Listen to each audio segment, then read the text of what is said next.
Selamat datang di Pojok Santai.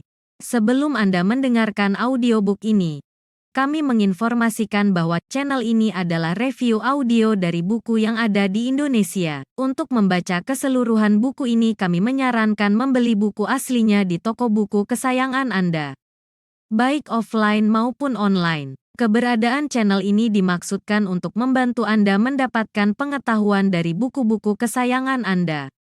Jangan lupa untuk subscribe, like, dan komen. Selamat datang di Pojok Santai, channel khusus yang membahas komik dan novel dengan cara asyik. Kilantagaini mendapat serangan mematikan dari Artapati alias Ki Rawarontek. Serangan apa yang dimaksud? Yuk langsung saja disimak video berikut ini.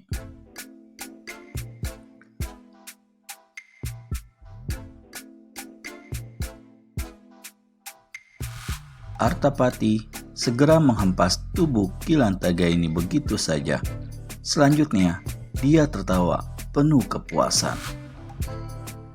Beberapa lama kemudian, tokoh yang tergolong mayat hidup itu sudah tampak meninggalkan puing arang bubuk milik Kilantagaini. Di tangannya ada segulungan lontar yang didapat dari sisa-sisa patung sangkala yang tanpa disengaja terlihat olehnya laci kecil di bawah kaki patung. Di depan puing-puing hitam berasap pondok ini, Artapati meremas-remas gulungan lontar yang ditemukannya tanpa memeriksa terlebih dahulu. Gulungan lontar itu pun langsung lebur menjadi abu. Di tangan datuk sesat yang merasa yakin telah memusnahkan petunjuk rahasia kelemahan seluruh ilmu sesatnya. Biru langit tampak menipis. Warna hitam malam di wajah Cakrawala menampakkan diri. Hari kini di Pagut Malam. Di desa Umbul Dadi, dua insan berbeda jenis terdiam menatap kerlap-kelip sejuta bintang di angkasa raya. Sesekali mata mereka juga menjilati sinar temaram rembulan yang hanya sepenggal. Mereka adalah Andika dan Idayu Wayang Laksmi yang tengah berdiri di halaman belakang rumah.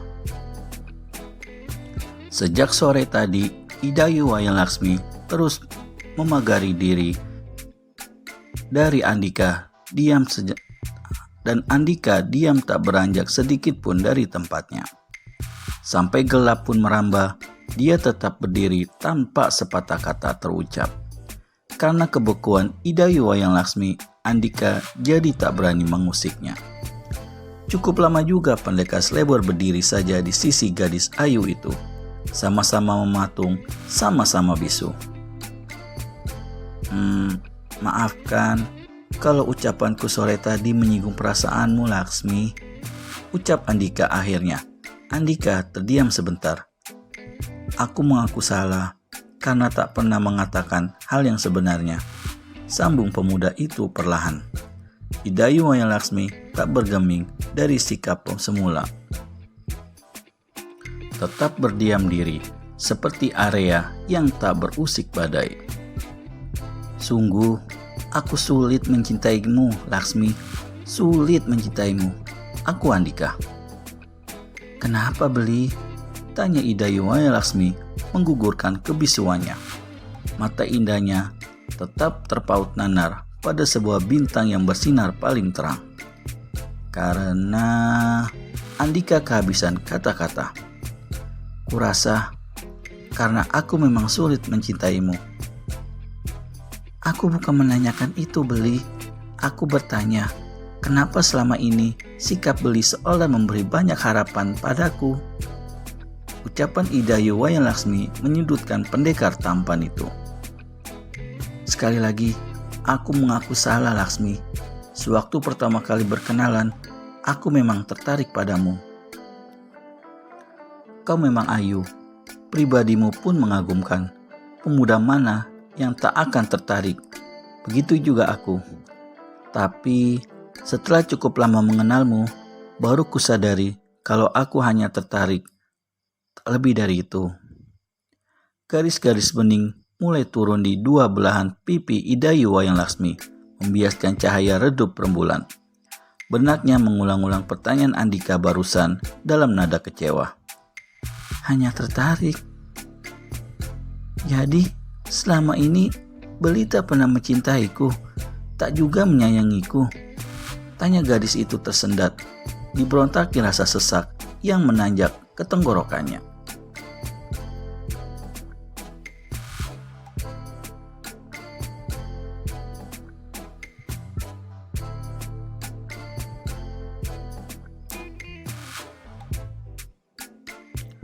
Apa selama ini aku begitu memperhatikanmu atau bersikap baik padamu? Andika balik bertanya. Iya, jawab singkat Idayu Wayang Laksmi. Itu artinya aku menyayangimu. Sepenuh hatiku katakan, aku menyayangimu.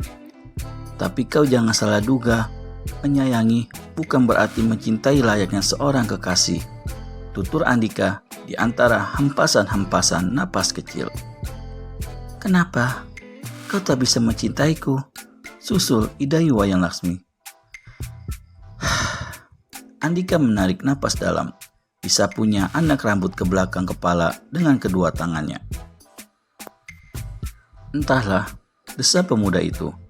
Mungkin karena aku pernah kehilangan orang yang begitu kucintai dan sampai kini tetap membekas di bilik-bilik hatiku. Atau mungkin karena aku tak mau mengecewakan seorang gadis dengan meninggalkannya. Sebab aku mengemban tugas suci untuk menegakkan kebenaran. Aku tak bisa tinggal di satu tempat selama aku masih mampu menjelajah muka bumi untuk menegakkan kebenaran. Keduanya sama-sama terdiam, sibuk dengan kata hati masing-masing. Jadi, kuharap kau mau mengerti keadaanku Laksmi dan mau pula memaafkanku, tutur Andika lembut. Idayu Wayang Laksmi mulai mau memindahkan pandangannya ke wajah Andika. Lama ditatapnya wajah pemuda itu dalam-dalam. Di sana ditemukannya kesungguhan tanpa sebersit kebohongan. Air muka yang tegar siap melangkahi buana yang penuh kebatilan. Idayu Wayang Laksmi juga menemukan mata elang pendekar Slebor yang menghujam angkasa, seakan tidak pernah takut menghadapi tantangan apapun. Perlahan, tangan lembut Idayu Wayang Laksmi bergerak menjemput tangan kekar Andika. Digenggamnya tangan pemuda itu erat-erat, dan Andika pun membalasnya. Beli, tegur Idayu Wayang Laksmi. Andika menoleh lembut. Matanya bisa langsung menemukan sinar persahabatan di mata gadis ayu itu. Kalau aku memaafkan Beli, maukah Beli memaafkanku juga? Tambah Idayu Wayang Laksmi. Idayu Wayang Laksmi berpikir memang tak bijaksana jika hanya karena cintanya dia telah menahan seorang pemuda mulia dalam melakukan tugas suci. Kini aku bisa mengerti Beli, tutur Idayu Wayang Laksmi mengakhiri. Dan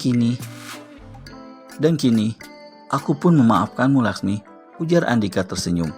Mereka sama-sama tersenyum lepas, lalu sama-sama pula menatap angkasa kembali dalam satu rasa persahabatan. Pagi telah bangkit dan syarat dengan kesegaran. Desa Umbul Dadi, tempat Andika menetap untuk sementara, sejuk dibelai angin pagi.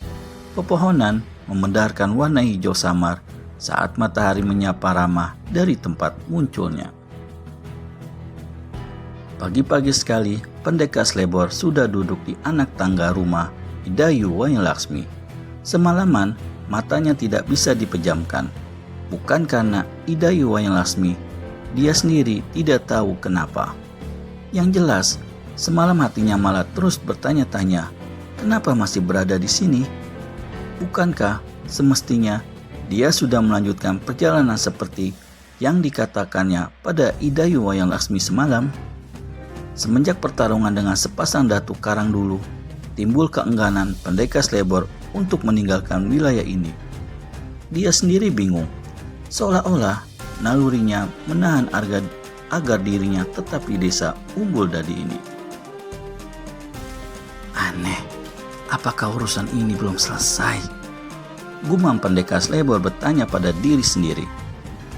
Lalu, kenapa pula semalam aku begitu gelisah? Apakah ada sesuatu yang tak beres? Seketika Andika teringat pada Ki Lantaga ini. Segera saja diputuskannya untuk mengunjungi lelaki tua itu. Memang rasanya ada firasat buruk terhadap Ki Lantaga ini. Andika segera bangkit. Beli, mau kemana? Sapa seseorang di belakangnya. Rupanya Ketut Regek sudah terbangun juga. Pemuda tanggung itu sedang mengucek-ucek mata kala Andika menoleh. Aku ada sedikit urusan, jawab Andika. Mau ikut juga seperti semalam?